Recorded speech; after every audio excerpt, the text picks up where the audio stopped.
One. There it is. We're here. We're back. It's another beautiful week. Welcome, everybody. Thank you all so much for joining us. Today, we're going to have an awesome show talking about balancing privacy and transparency in all of our relationships. So tune in. This will be fun. Here we go. Practicing Polyamory, real-life perspectives from the imperfect people of polyamory. The mission of the Practicing Polyamory podcast is to provide a platform for all of the real-life, flawed humans that practice polyamory so that we might all learn from one another and grow as a community. Enjoy the show. All right. Welcome, everybody. Welcome to this beautiful Monday. A little bit cloudy down here in Southern California. That must be changing the weather time. If you're joining us for the first time, I want to say welcome and thank you so much for tuning in. And if you've been here for a while, then you already know that we are live on YouTube, Facebook, Twitter, and Twitch every Monday, Tuesday, and Wednesday. So you've got 3 opportunities every week to ask questions. If you have questions about your relationships, or if there's a topic you'd like to hear discussed in this show, slide into my DMs and let me know, or leave a comment while we're recording live. Follow the show on all social media platforms at Practicing Poly 8 and let me know what it is that you want us to talk about. And as always, I want to remind you, if you're listening to this program, you are a welcome guest to be on the show. None of us are perfect, and we're here to share all of our imperfect stories, because the more stories we share, the more others will see us in themselves, and the more representation we have, the more we can strengthen our community. So go to practicingpolyamory.com, sign up to share your imperfect story too.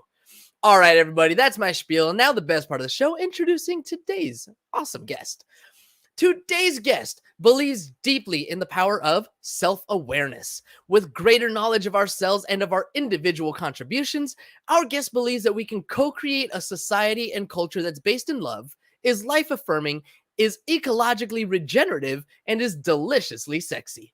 Our guest believes that intimacy is a core piece of that ideal society and of wider cultural interactions as a whole today. She is on a mission to help her clients discover their vulnerabilities and soften their edges, leading to increased confidence and security and allowing for deeper, more intimate connections.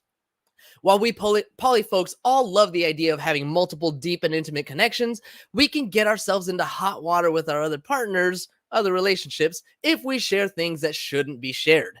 Tune in today to hear from our guests how we can approach this in a loving, authentic way, tuning into our hearts and bodies, and discover how to match our personal communication styles with our partners to create harmony and trust among the polycule.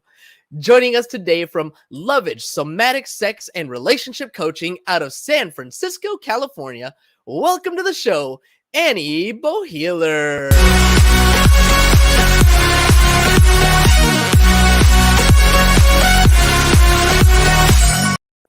Woo! Hey. Hey. Thank you so much. Thank you. I'm really happy to be here today. Really happy to have you. I can, for some reason, barely hear you. Before the show, you were fine, and all of a sudden, the volume went down. I don't know if you put something in front of the microphone or... How's this?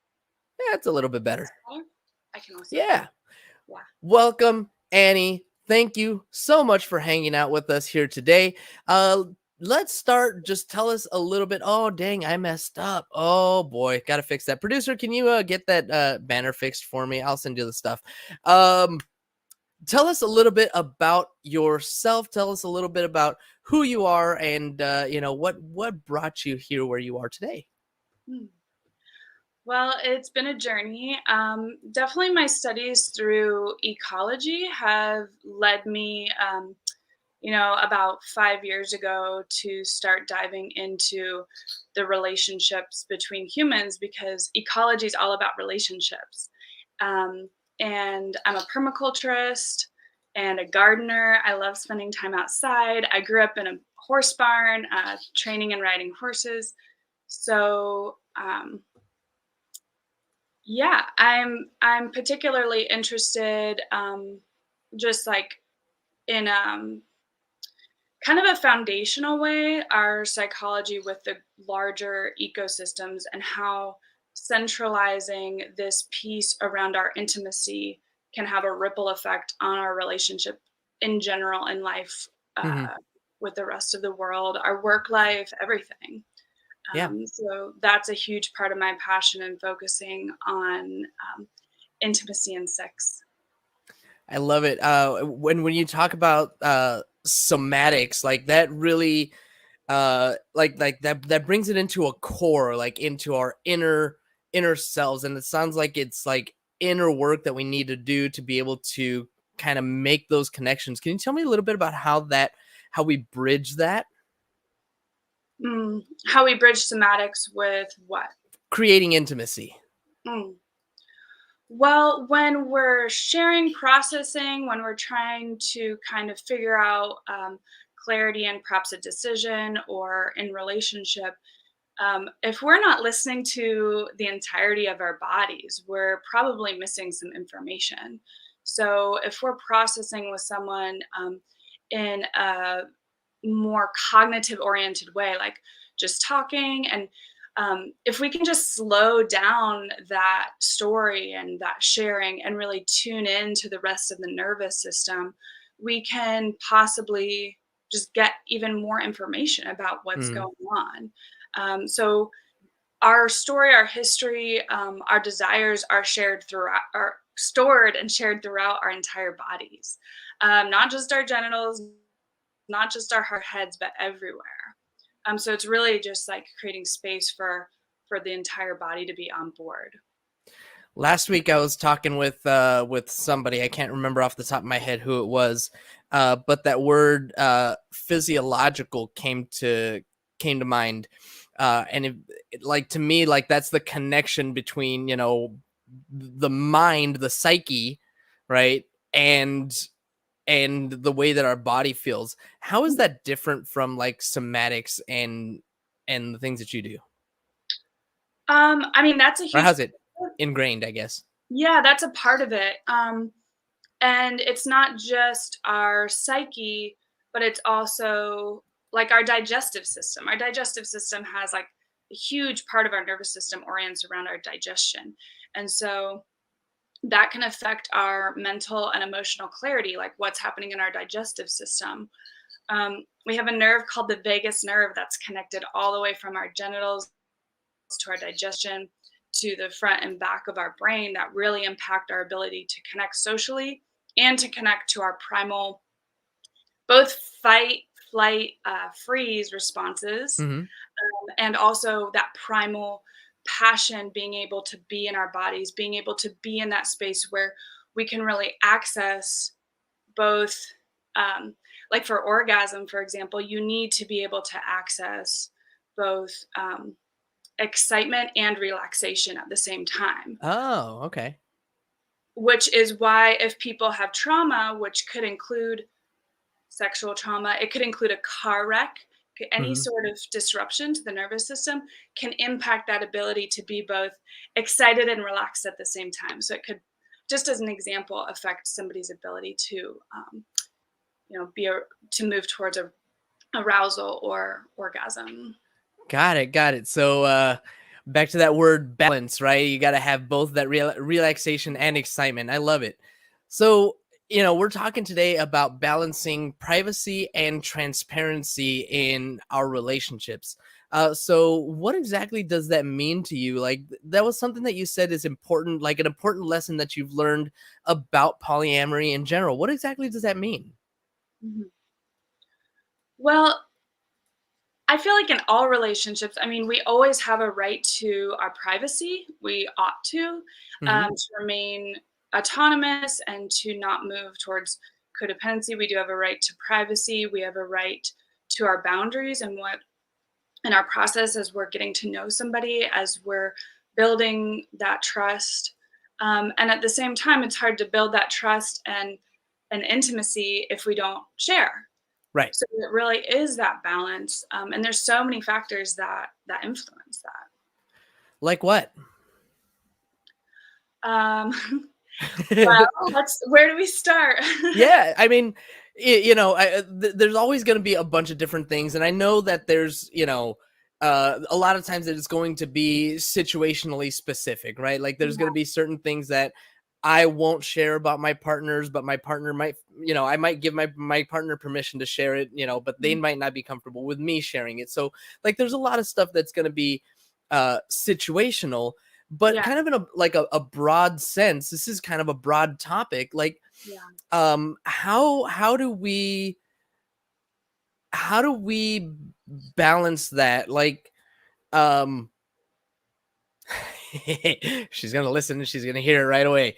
So I made this new connection over the weekend, right? Just like started chatting with someone new, and I'm pretty open in general anyway. So I've got this podcast and I've had a few episodes where I talk about a lot of details and things that have happened in my life. So Yeah. there's a lot of just openness here, but you know how do I know, or how do other people know, where the line is? Like, what do we need to do? What work do we need to do to make sure that we don't cross any lines that we didn't mean to?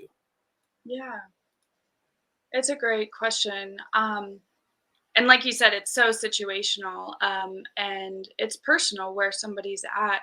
I think it's really important to practice asking ourselves why we're asking a question when we're trying to get to know somebody, and also why we're answering. Or if you're in a long term committed relationship, why is it important to share? Um, and because we can sometimes feel like, I know for me, I have felt like, oh, I'm supposed to share, even Hmm. um, if I'm not necessarily ready or comfortable, and because I don't want this person to feel rejected, or I don't want to lose this person, or because they ask, I should share because we share intimacy, all sorts of things that later looking back, I'm like, actually, like, I wasn't really ready to share that information. Um, so I think it's good to just kind of like meditate for ourselves, kind of come back to the intention behind Hmm. sharing. Um, yeah, Okay. So we want to come back to the intention behind sharing. I mean, the intention, I think, is usually we want to, create, establish, strengthen whatever connection that we might have. Are there any things maybe that like I should stay away from sharing? Is there anything that I should be like, this is like when you're talking to somebody for the second time ever, like you probably don't want to tell them your social security number. I don't know. Like, what are some things that maybe, we should hold off on or wait on? yeah. Well, I can give an example from my life, Yeah. that I've I've had to learn about myself through experience, where this could be with somebody who's newer to me, or somebody where I do have a longer term relationship and want to continue that. When we're learning about our past experiences, maybe we're sharing about ex partners or other people in our life where we share intimacy. I have a preference where I really don't want to know details. And I've had people share kind of details about their intimacy with other people, Hmm. and I can't unknow something. And like, I Right. wish I didn't know this information. Um, and that's up to me to express that boundary. Like, I would love to share these stories, but I just don't want to know details. And also questioning like that person we're talking about, if we are sharing about our history or whatever, what does it look like? Um, you know, honoring their privacy, when we're sharing. Got it. So if we have partners and but you said other relationships too. Um so I'm thinking like in a partnership we definitely want to have the conversation of like, what are you okay with me sharing and what are you not okay with me sharing? Like, you know, if I meet somebody new, is it okay if I share about, the things that we do in the bedroom, or would you rather keep those things private? Like that's a conversation that I can have with a partner, right? Is that kind of where you're going with that? Um, yeah, I mean, if that conversation feels appropriate for where you're at with somebody, definitely. Yeah, and then because it's so personal, like Right. somebody might get turned on by that and love it, and somebody might feel um, really uncomfortable with that. So it's just a matter of, like, we always have a right to ask questions with people we're sharing intimacy with. So it's, if you're wondering that, like, yeah, and I think when we ask that question, it might be like, coming back to the intention, because we Mm-hmm. don't know how our partner is going to respond. So we just have to prep ourselves. Hey, I might be disappointed because might not be ready for this conversation, or I might really want to share this thing and they're not ready, or whatever. So there could be disappointment, or just having that conversation about pacing in Mm-hmm. relationship. We all have different paces. Right. And so, oh, okay, I'm not ready for that conversation, or I'm not ready to share about that yet, or I'm not comfortable with you sharing with your other partners anything about us like that. Mm-hmm. Mm-hmm. Um, and so just being open to hearing and negotiating, what does that look like, if they're not ready for that. Yeah, as you were talking about it, I was thinking, like bracing or preparing myself for hearing no, Mhm. right? And that could be, as you said, disappointing. Like I'm ready to share this, with this other person, but you're not ready for me to get there for whatever reason. But of course, I want to respect your privacy, so you know, um, you have a right to that too. But for me, as I'm kind of like dealing with that, I guess, dealing with you telling me no, there's something that you mentioned about like nervous system regulation, and like that's what like comes to mind is like, okay, I gotta like prepare myself and like kind of prepare my Mhm. mind, my body for hearing no. Is that what you Mhm. mean by that, or you mean something completely different and I'm way off? Mm. No, I love that. I wasn't. That's a piece of it. That's a huge piece of it, because one, most of us don't want to disappoint people we love, and we don't want to be disappointed by people we love, even though it's inevitable in relationships. Like, we're gonna do that, just by the nature of us all being different. Hmm. And so, practicing being in that disappointment, or like being with your partner in that disappointment, like, I'm sorry to disappoint you. This is where I'm at, but you know, how else could I comfort you right now? Like, would you like a hug, or maybe we could cuddle, or whatever, to be with them in that moment? Hmm. Because we so often like bypass that. We don't want to feel that disappointment. And so being in that and knowing you don't have to be alone in that. Maybe if your partner can't support you, you could find a friend, or however you can be with that disappointment, so that it doesn't that energy can move through us. Because so often, if we bypass it, it could lead to building resentment, or it could lead to something else, um, if we don't give ourselves that time. Gotcha. Yeah, no, we definitely want to allow it to get processed through our body, right? I'm assuming that that's like a part of what you teach through somatics, right? Like kind of processing that. Can you tell me a little bit about what someone might go through when they're processing anything like that Mm. in Sure. terms of somatics? Yeah. Um, I will give I'll give a specific example that is somewhat common. When people are out in the dating world, or perhaps they have a partner, um, and they're not ready to go to the next level of intimacy, whatever that might look like, sharing personal information, or perhaps it's physical. Um, but they want to keep that connection. And so there's this conflict of, okay, I actually have this boundary, I'm not ready, but I'm fearful, and often that leads to shame. Hmm. Like, and so I often find myself helping people kind of just process that, and like, what does that look like to have that boundary, and to really be listening to yourself while working towards staying in connection with that partner, um, so that we're not, you know, festering in like guilt or shame about how our personal boundaries are impacting our partner. We can like help process that, because it can get sticky really easily. Are you talking about like some kind of shame or guilt for saying no? That's common. Yeah. Also, saying yes by overriding, like, you saying yes and maybe feeling regretful, or it didn't go Hmm. the way they planned, or yeah. Um, So it's like if somebody happens all the time, right? Like you really want to say no, but you say yes because you just don't want to disappoint the other person, but like mm, you can feel it, right? I, yeah.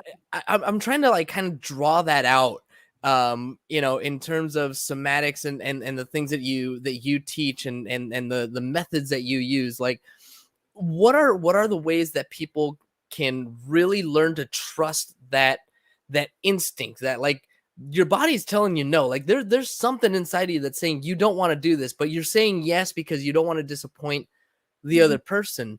So mm, like how do you help people like give themselves permission to advocate for themselves? mm. Well, both through conversation and also just really clearing that space for this is a conflict. It is like a paradox. Like part of you might actually want to, and part of you doesn't. And that's confusing. And how can we spend time making more space for both? So, one exercise or experience that might look like is really focusing, maybe it's a visualization on this, this, whatever the circumstances with the yes, and just kind of being with that, maybe imagining it inside, or maybe describing it, or maybe doing role playing, Hmm. giving that attention, and then kind of taking a few breaths, kind of noticing the impact of that um, imaginative visualization, and then going over to the other scenario and giving that really specific attention. Once again, role playing, maybe just doing the visual or whatever Hmm. that person is comfortable with. Um, and really giving both of those space to kind of process in their own time without going back and forth, so that they can kind of feel in their bodies like, what was that like? Was Hmm. one a little more easy than the other? That's one way that we kind of help create space for, if we're, oh, I really want to share with my partner, but I just kind of feel pressured. So that's like triggering me. Um, a lot of people have sexual trauma. And so, you know, when it comes to balancing that privacy and transparency, um, it's not necessarily associated with trauma. Like everybody just has that right to their privacy and their personal preferences around how they share. Hmm. Um, and also trauma can affect that greatly as well. So really being gentle with that process, and um, and partners, if you have a partner who has trauma, encouraging your partner to, like, you know, educate themselves around that as well. Yeah, let's dig into that. I mean, trauma is definitely a part of everything that you do. It can be easier for someone to do like a visualization process or something along those lines, if they're not also dealing with some kind of a traumatic experience around that. So, if somebody does have, you know, some kind of trauma, sexual or otherwise, like, um, what are some what are some methods that you use to help people kind of tap, I don't know if it's tap into it or just kind of overcome it so Mhm. that they can find that authenticity and be true to themselves? Well, it's very much with somatic experiencing. That's the modality I have training with.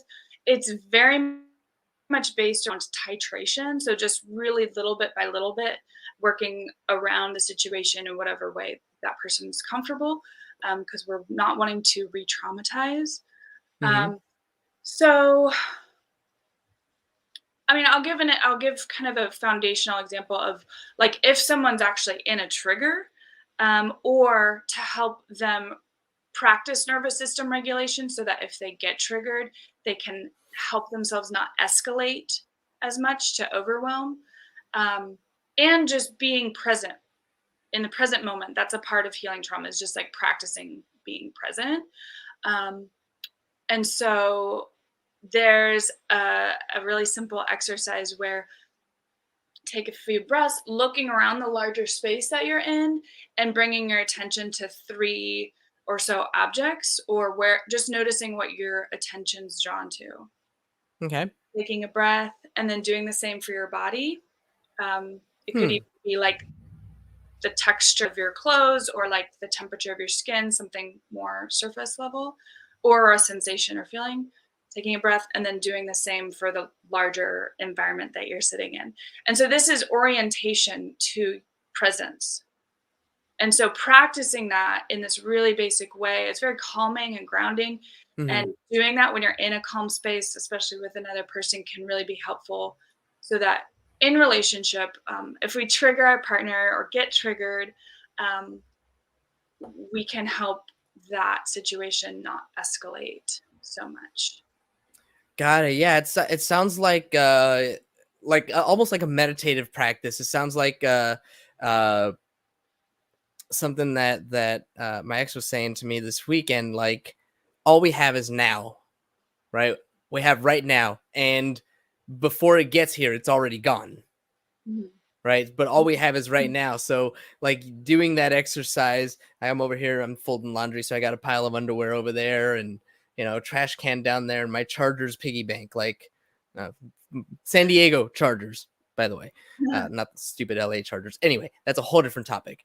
So, like, bringing my mind to these things, and then I really like the one that you said, like, okay, so those three things that are external, and then three things in my body, and coming back to the now just kind of is recentering, so that I'm not I can take my mind out of that triggering traumatic experience. Is that am I going the right way? Well, not so much necessarily taking yourself out of it, but integrating it. It's like, okay, this thing happened, whatever it is, um, and and not we tend to spiral our brains Hmm. fixate on things, and really just kind of, yeah, bringing ourselves back into the present moment, it regulating our nervous system. Yeah. Okay. All right. Well, we are just coming up on time here. I wanted to ask you if there's anything that I missed, if there's anything that you wish that I had asked, or any final thoughts, something that you might want to touch on that I just didn't quite get to. Hmm. I guess I'll say one more thing about the privacy and transparency. There's a lot of factors that play into that, like our attachment styles, our history, just so many things. And we often tend to be attracted to, or we are easily attracted to people who operate opposite of us, who might be more, prefer more transparency to privacy. And really, if there's frustration coming up in a relationship around this, reminding ourselves that we're all just different, and so much of if we're feeling challenged around this at all, is just like we're just different, and there's nothing wrong with how people are, and once again that pacing, and if it's causing an issue in the relationship, then kind of having a conversation about that, Hmm. um, but really being gentle on ourselves, gentle on our partners, and acknowledging that we're all just different. Um, and yeah, Nice. for Yeah. me. We got to give permission, I guess. Give ourselves permission to be ourselves, give our partners permission to be themselves. My brother and I, we talk about this all the time. We're very different politically, and other things, but it's we give each other space and time to just listen and understand, and I think it's kind of you know along the same lines. Yeah, yeah. Perfect. Well, Annie, um, if somebody wanted to work with you, if somebody wants to follow you, if somebody wants to get in touch with you in any way, what's the best way that they can do that? And for our listening audience, make sure you let them know. Yeah, you can reach me at annielovage.net. My email is my last name, Boheler, Boheler, and Lovage, Lovage, at gmail.com. And yeah, thank you so much. I'm really happy to be here. that's my Instagram at Rewilding Intimacy, and my name is Annie Boheler. Perfect. All right, Annie. Well, thank you so much for spending time with me. I really appreciate it. It's been fun chatting with you, learning with you a little bit. Really appreciate your time. You too, James. Thank you so much. Thank you. And thank you, as always, to our live audience for tuning in today. As a reminder, when we're live, you get no commercial interruptions, but the same can't be said for those podcast downloads. So if you want to avoid the commercial interruptions, be sure to catch us live Monday through Wednesday, 2:30 Pacific time, or sign up for Patreon, where you get access to our commercial-free RSS feed and support the show. Don't forget to subscribe on YouTube and wherever it is that you download your podcast if you haven't already, and please leave us a review. We'll really appreciate it. That is all we've got for you all today. Thank you once again, Annie. Thank you, everybody. And until next time, as always, have a nice day. Thank you for tuning in to the Practicing Polyamory podcast. Would you or someone in your polycule like to be a guest? Sign up at practicingpolyamory.com and join the conversation. Please support us by subscribing, liking, and following us on social media at Practicing Polya by clicking any of the affiliate links on our website or by subscribing at patreon.com/